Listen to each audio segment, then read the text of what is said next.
কয়দিন আছে, জি আপা। সামনের 1 মাস থেকে কিনা দেখো। আমি তো আছি, তোমরা কেমন আছো? জি আপা, আলহামদুলিল্লাহ। আপা আমার চিনছেন, আমি ছাত্রলীগের যুগ্ম আহ্বায়ক গোপালগঞ্জ সদরে আপা। হ্যালো হ্যাঁ, আপা, আপনাকে খুব মিস করতেছি আপা। দেশের অবস্থা তো খুবই, বলো বলো, বলো। আপা দেশের অবস্থা তো খুবই খারাপ আপা। আমাদের খুবই খারাপ, সবার উপরে শুরু করছে এখন খুন করা। আপা, আর ওই যে আজকে গতকালকে রাতে তো আপনার পার্টি অফিস থেকে 6 জনকে গ্রেপ্তার করছে, মানে গোপালগঞ্জের পার্টি অফিস থেকে আপা। আপনি নিউজ জানেন কিনা আপা? হুম। আমরা তো বাড়িতে ঘুমাইতে পারতেছি না আপা। এটা প্রশাসন খুব মানে খারাপ করতেছে, যৌথ বাহিনী অভিযান করতেছে আপা, এই অবস্থা। হ্যাঁ, ওখানে তো একজন শিবির আর একজন হলো ছাত্র দল, তাদেরকে বসাইছে এখন গোপালগঞ্জে। জি আপা, এটা আসলে গোপালগঞ্জে এখন আপা আমার আমার আসলে আপনার সাথে অনেকদিন ধরে কথা বলার ইচ্ছা ছিল, বাট আপনি ধরছেন, অনেক ধন্যবাদ আপা। আর আমাদের গোপালগঞ্জে একটা দিক নির্দেশনা দিবে এরকমের একজনকে একটু সেট করলে আমাদের জন্য ভালো হয়। আর দ্বিতীয়ত তাহলে সারা বাংলাদেশে নেতাকর্মীরা হয়তোবা নামতে পারতো। হ্যাঁ, একজনের নাম বলবা, সাথে সাথে তাদের একটা মামলা দেবে এবং গ্রেপ্তার করে নেবে। ও, তাহলে তো ওইটা আসলে, তাহলে তো সেটাও তো আসলে, তাহলে আমাদের কোন দিকে যে যাব আপা আসলে। না, নিজেদেরই করতে হবে, যে যেখানে যার অবস্থান থেকে কাজ করতে হবে। আপা আমার ইউনিয়ন হলো বুড়াশি ইউনিয়ন। এই যে আপনি যে নৌকায় করে চলতেন, মানে যে রাস্তা দিয়ে যেতেন। জি, হ্যাঁ, আমি চিনি। জি আপা। তো যার যার এলাকা নিয়ে সে সে কাজ করতে হবে, আর সবাইকে সাবধান করতে হবে। আর ওই গোপালগঞ্জ যাবো, যে গোপালগঞ্জ যাবেন হাত দিচ্ছে, জি তো আপা। গোপালগঞ্জে যে হাত দেয় তার কিন্তু হাত পড়ে। জি আপা, জি আপা, জি জি তো গোপাল। গোপালগঞ্জে হাত দিলে এটা ভালো হবে না। জি আপা। আপা আপনি ভালো আছেন তো আপা? আমি ভালো আছি, আমি ঠিক আছে। আমি এই যে কথা বলছি সারা বাংলাদেশে, কারণ কালকেই প্রজ্ঞাপন দিছে জি আপা।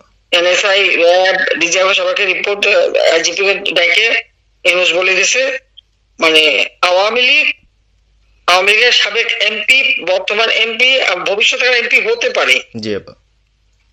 তারা তাদের আত্মীয় স্বজন, জি আত্মীয় স্বজন, জি আপা। প্লাস যারা কাউন্সিলর, মেম্বার, তারপরে মেয়র, যে যেখানে আছে, এবং তাদের আত্মীয় স্বজন সবাইকে অ্যারেস্ট করতে বলছে। তোমরা কত করবে সেটাই তো কথা।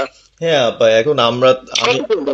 আমি কালকে আমাদের ইউনিয়নের চেয়ারম্যান, আপনি চিনেন কি না জানি না, এম ননি আহমেদ ননি, উনার সঙ্গে একটা মিটিং করলাম, কথা হয়েছে অনেকক্ষণই। তো উনি দিক নির্দেশনা দিল এবং কালকেই যাওয়ার কথা ছিল আমাদের একটা মিছিল নিয়ে, বুড়াশি ইউনিয়নের যারা ছাত্রলীগ করে কর্মী যারা আছে এদের নিয়ে আমরা একটা মিছিল নিয়ে যাওয়ার কথা ছিল। কিন্তু তার ভিতরেই, মানে সন্ধ্যার পরে 7টায় প্রোগ্রামটা ছিল, তার ভিতরে নিউজ আসলো যে যৌথ বাহিনী অভিযান চলবে। তো আমরা গেলাম না, ওনারা যারা গেছিল যাওয়ার পরে আপনার অ্যারেস্ট করলো। আর ওই যে পিছন দিয়ে যে গেটটা আছে না আপা, ওই গেট দিয়ে হয়তোবা 4-5 জন ধরেন যে চলে গেছিল বাইরে, এই অবস্থা।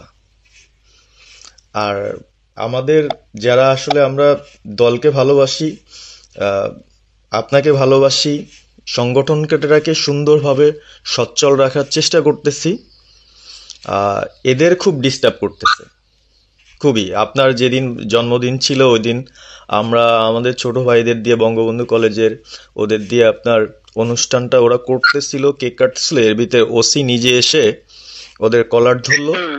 মানে খুব অ্যাক্টিভ যে 4-5 জন ছেলে আছে, হিমেল, তারপর বাপ্পি, রেয়াজ, সাকিব,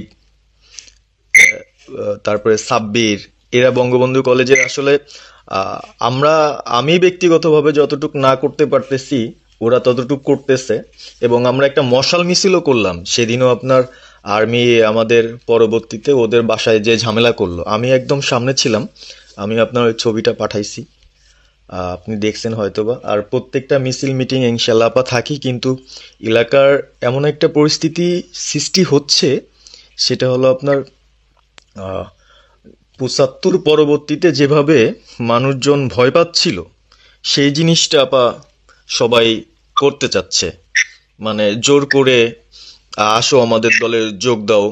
মানে দোকানে বসলে, চার দোকানে বসলে অনেক কিছু শোনা যায়, অনেক কিছু বোঝা যায়।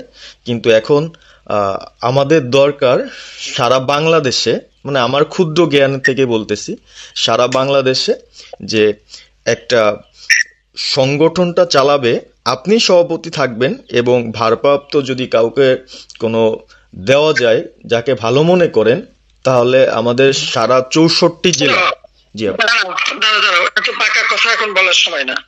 সরি আপা। এখন যার নাম দেবো তাকে সবাই আগে অ্যারেস্ট করবে, জি। আর তার নামে সবাই আগে মামলা দেবে। জি আপা। আপা আমাদের মাঝে মাঝে ওই যে প্রেস, মানে কালকে যে প্রেসটা দিচ্ছে এটা আমি সুন্দর পড়ছি, অনেক ভালো লাগছে এবং আমি আমার ফেসবুকে ছাড়ছি। হ্যাঁ, ওটা আমি নিজে দেখে দিছি, আমি কারেকশন করে দিছি এবং আমাদের ফেসবুক ওটা দেওয়া হচ্ছে, ওইভাবেই যাবে। আর আমাদের কয়েকজন নেতা ঠিক করে দিছি, তারা বিভিন্ন ইস্যুতে একটা করে স্টেটমেন্ট দেবে। জি আপা। আমার অনেক, তুমি নাম দিতে বলো, হ্যাঁ শেখ সালিমের নাম দিয়ে দাও, সে চালাক। না উনি কিভাবে, উনি উনি তো মানে আমাদের তাহলে কে চালাবে? আমাদের, কে চালাবে? আপনি যারে বলবেন। যারে আমি যারে বললে তো হবে না, তোমাদের এই যে বাস্তবতা বুঝতে চাও না কেন? জি আপা। এখনই যার নাম দেবা তখনই সে অ্যারেস্ট হবে। তাহলে আপনি, সাজার খান, জি হ্যাঁ সাজার খান নামছে, সাজার তাকে অ্যারেস্ট করছে। জি আপা। বসে বসে মানে কার কাছ থেকে কি পাকা কথা শুনে বলে তো লাভ নেই। জি আপা। এটা তো নর্মাল, আমাদের তো নর্মাল রাজনীতি করতে দেবে না। জি আপা। ওই ওসি যে ওসিতে কলার ধরছে, ওসির নাম কি, ওসির বাড়ি কোথায়, সেটা খোঁজ করে বার করো, আমার পাঠাও। ঠিক আছে আপা, আমার আপা যদি সুযোগ থাকে আপা, আমি আজকেই আপনাকে ওই বিস্তারিত পাঠাচ্ছি, উনি কত সালে ঢুকছে সবকিছু পাঠাচ্ছি আপা আপনাকে। সবকিছু দাও, বলো যে 1 মাঘের শীত চায় না। ঠিক আছে আপা। 15 বছর দেশ বেতন ভাতা বাড়াইছি, রেশন বাড়াইছি, এই পুলিশের সবকিছু করে দিচ্ছি, জি আপা। আর্মিদের করে দিচ্ছি, জি। এই বছর যে বছর সব আমার 2 বছর পাওয়া। জি আপা।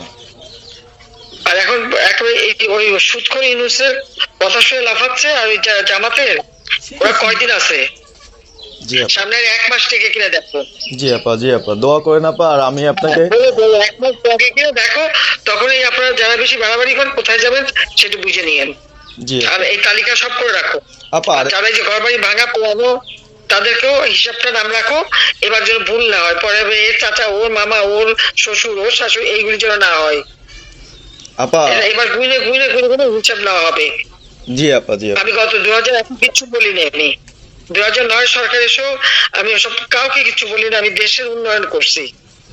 আল্লাহ এরপরে যদি আল্লাহ যদি সুযোগ দেয়, তার আগে যারা আমার নেতা কর্মীকে হাত দিচ্ছে, কোপায় কোপায় ছাত্রলীগে মারতেছে, প্রত্যেকের এক একটা শিক্ষা আমি দিয়ে ছাড়বো। আর আমি যেটা বলি আমি তা করি।